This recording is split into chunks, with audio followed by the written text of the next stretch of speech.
बाळाला खड्ड्यात ठेवलंय. महाराणी, घाबरू नका, विश्वास ठेवा. आपण कोणत्या परिस्थितीत या रानात आलो ते आठवा. या रानाने, इथल्या माणसांनी आपल्याला आधार दिला, आसरा दिलाय. आता ते आपल्याला त्यांच्यात सामावून घेत आहेत. आणि माझी खात्री आहे, हा निसर्गाचा संकेत आहे. आपल्या बाळाभोवती आणि आपल्या भोवती संरक्षक कवच निर्माण होणार आहे. विश्वास ठेवा. हे सगळं खरं आहे महाराज, परंतु एखाद्या आईचं हृदय धडधडल्याशिवाय कसं राहील हो?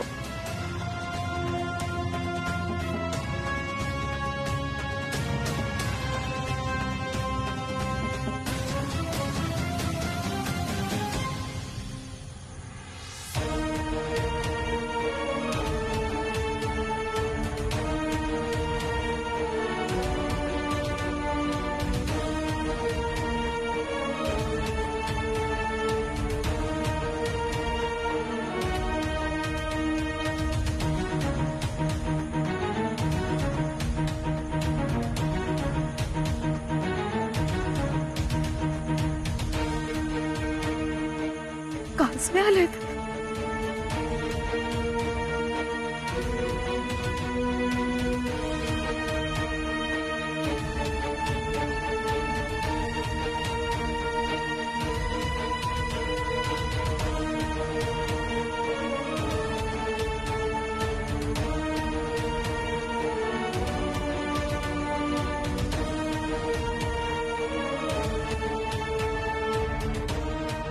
कासवे गेले सगळे.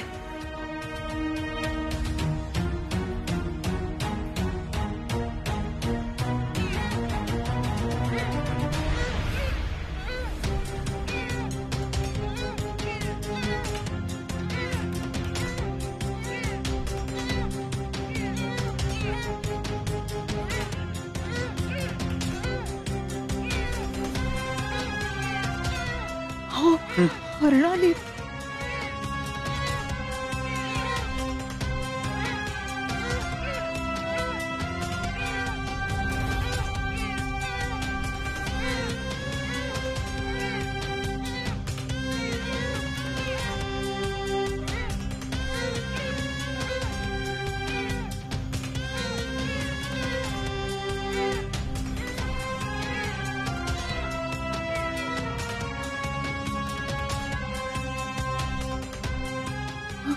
गेली गेली अण्णा. सत्तू मात्र हसतोय.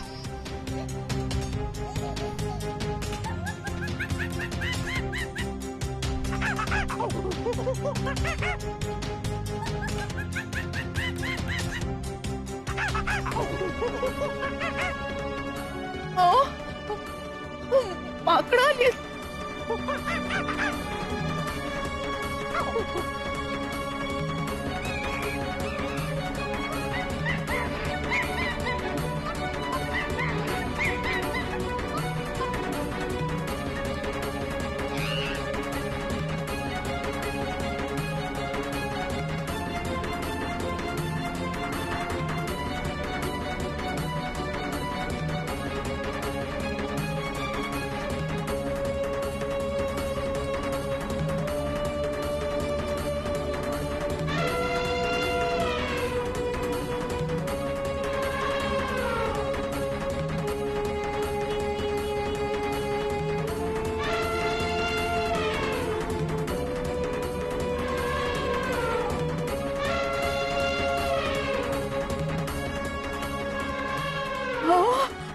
केवढा मोठा हत्ती.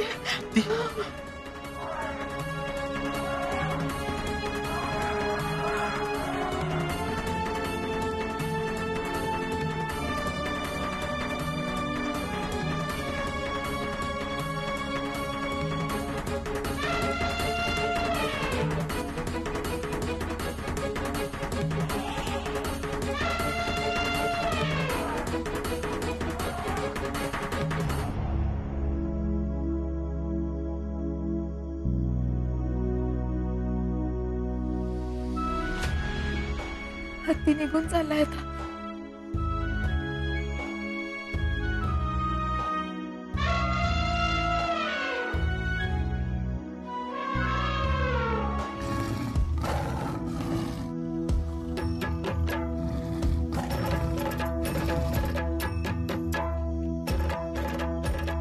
वाघ येतोय. वाघ?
पारंब्या येतात.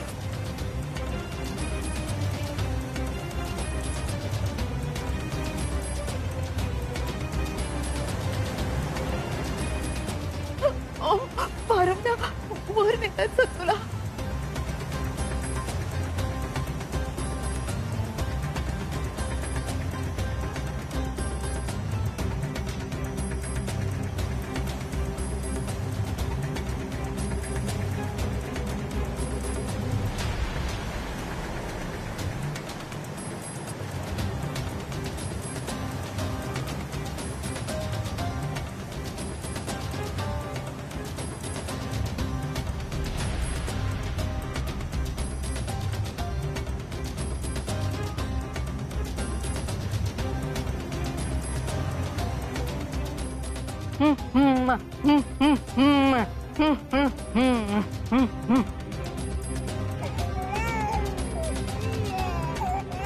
रानदेवा ही खून हे लेकरू राणा हमूर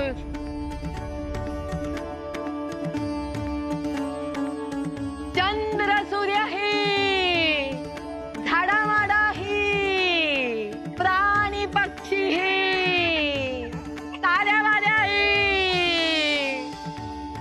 आजपासून राणा हमूर.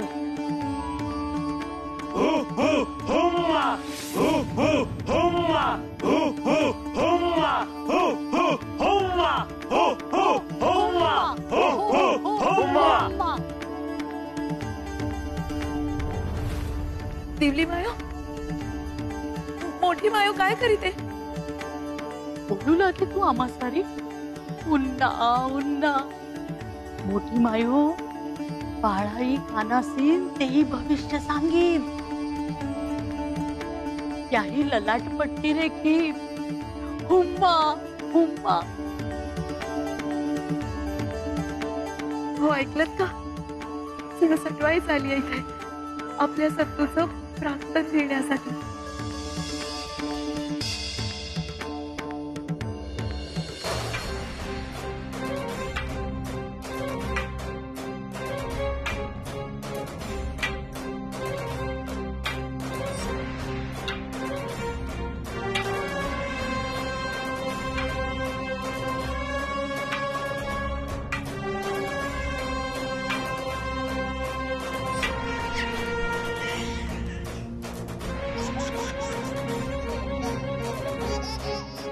हे आवाज कसले?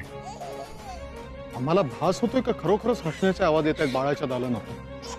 सौ सुखरूप असेल ना?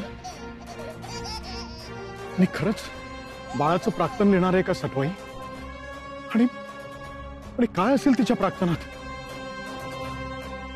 नाही नाही, आता तिच्या प्राक्तनात फक्त आणि फक्त सुखच असायला हवं. कारण दुःखाचा वाटा जन्माला येता येताच तिच्या पदरी पडलाय. आता सुखाखेरीज दुसऱ्या कोणाला काहीही लिहू देणार नाही तिच्या ललाटावर.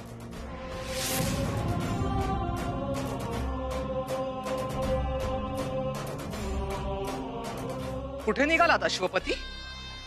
आम्ही जाणतो तुम्ही कुठे जाण्यासाठी अधीर झाला आहात, परंतु तुम्हाला पुन्हा एकदा सांगतो, सटवाई बाळाचं प्राक्तन लिहित असताना तिथे कुणीही जायचं नसतं, थांबायचं नसतं, पाहायचंही नसतं.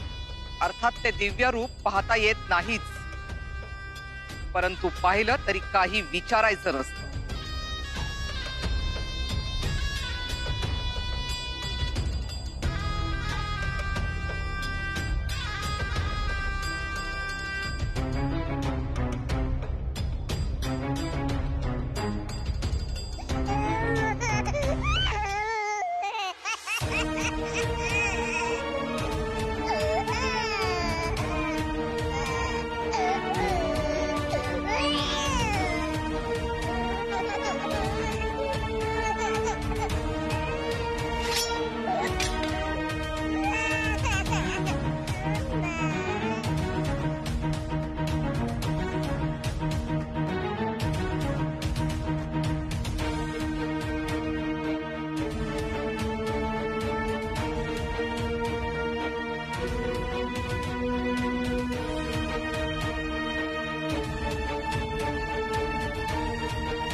साऊच्या कपाळावर हळदीची बोट कशी काय उमटली?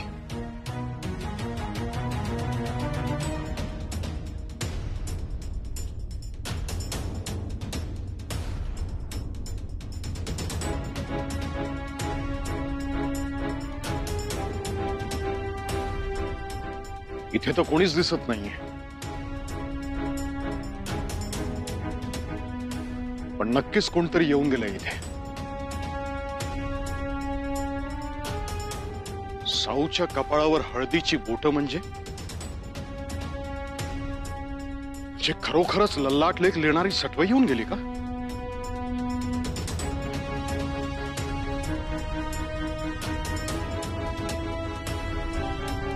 मग काय लिहून गेली असेल ती आमच्या साऊच्या नशिबात? आम्हाला जाणून घ्यायलाच हवं, जाणून घ्यायलाच हवं काय लिहिलं असेल ते.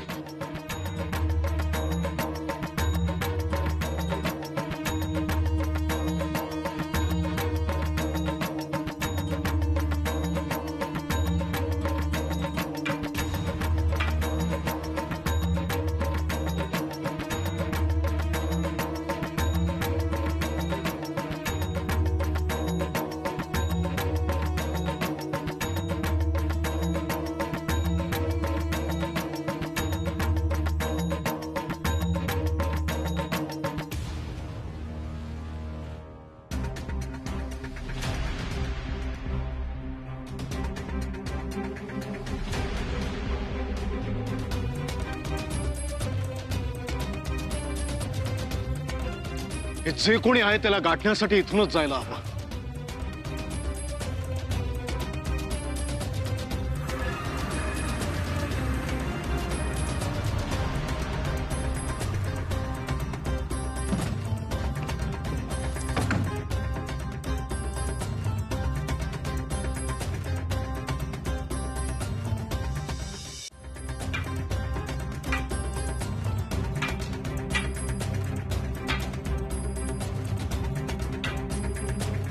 कोण आहात तुम्ही? कुठे निघालात? इथे येण्याची कोणालाच अनुमती नाहीये. कुणी कसं काय हटकलं नाही तुम्हाला?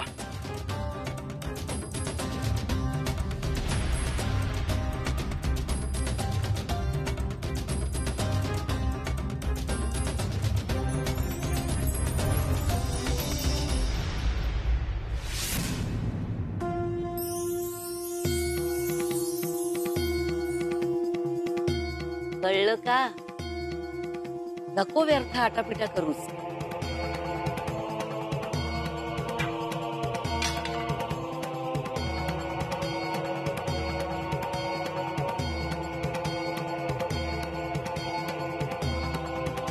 क्षमा करा देवी माते, तुम्हाला ओळखण्यात चूक झाली. अहंकार आणि अज्ञानापोटी असं आम्ही वागलो. वास्तविक तुम्हाला भेटायचं नसतं आणि भेट झालीच तर तुम्हाला हटकायचं नसतं असं राजमातांनी आम्हाला सांगितलेलं आहे. तरीही मोहात पडलासच. होय माते.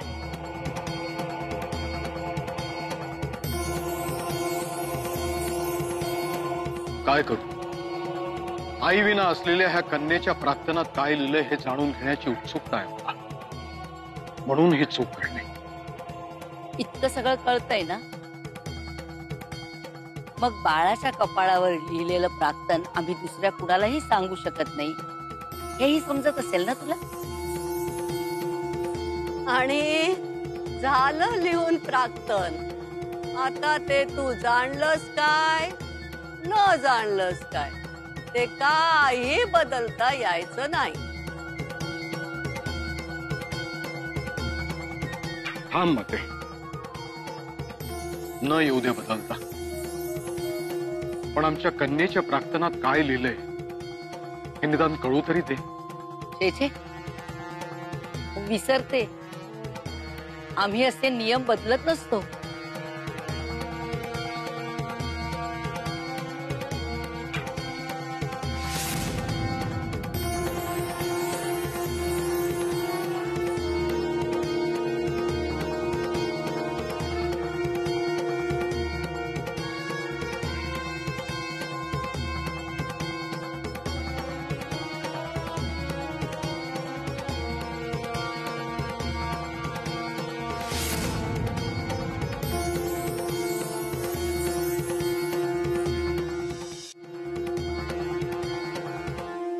काय आहे हे?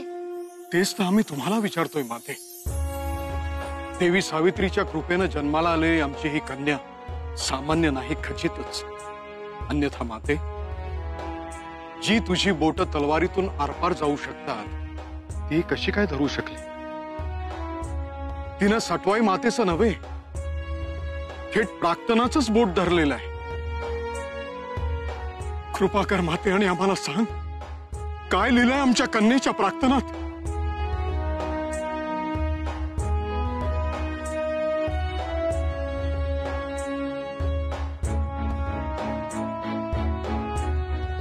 तुझं म्हणणं खरं आहे राजा. ही कन्या सामान्य नाही. आजवरच्या साऱ्या नियमांना अपवाद म्हणून हिचा जन्म झालाय आणि तोच बाणा घेऊन जगेल. माते, आणखीन काय काय घडणार आहे? ती चौकटी मोडेल आणि स्वतःच प्राक्तन स्वतःच घडवण्याचा ती हट्ट धरेल. आणि काय?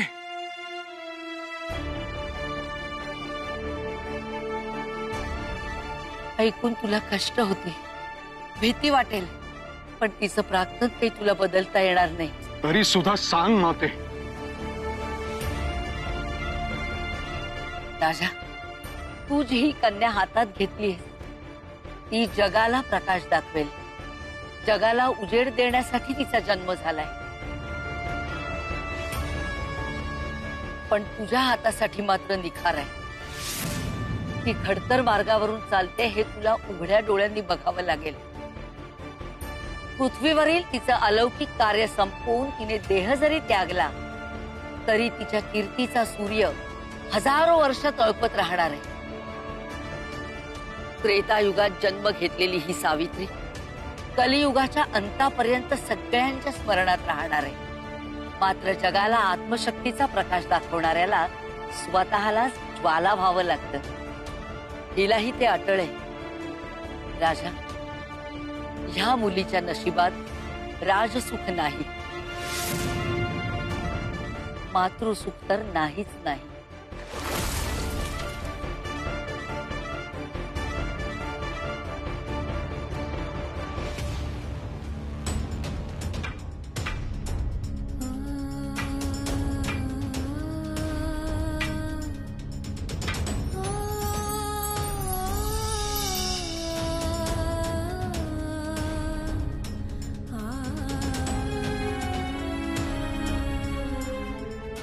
होय माते, ते मिळावं म्हणूनच तर मी पुन्हा विवाह करतोय. केवळ सावित्रीसाठी. तिची नवी आई तिचं नीट संगोपन करेल याची खात्री पटवूनच आम्ही हा निर्णय घेतलाय. देवी सावित्रीनं आभाळाची वीज दिली पोटी, पण नाही, प्राक्तनातल्या खडतर गोष्टींना धीरोदात्तपणे सामोरं जाण्याची आणि प्रसंगी संकटांची दोन हात करण्याची शक्ती आणि युक्ती आम्ही देऊ सावित्रीला. स्वर्गीय महाराणीच्या मायेचं संचित नव्या राणीच्या हातात सोपवून आम्ही दोघंही घडवू हिला. एक अहंकारी आणि लाडावलेली राजकन्या नव्हे, तर स्वाभिमानी आणि स्वावलंबी, इतरांबरोबर स्वतःच्या मतांचा आदर करणारी निर्भर आणि निर्भय कन्या असेल आमची. साऱ्यांपेक्षा वेगळी, तरीही साऱ्यांसारखीच.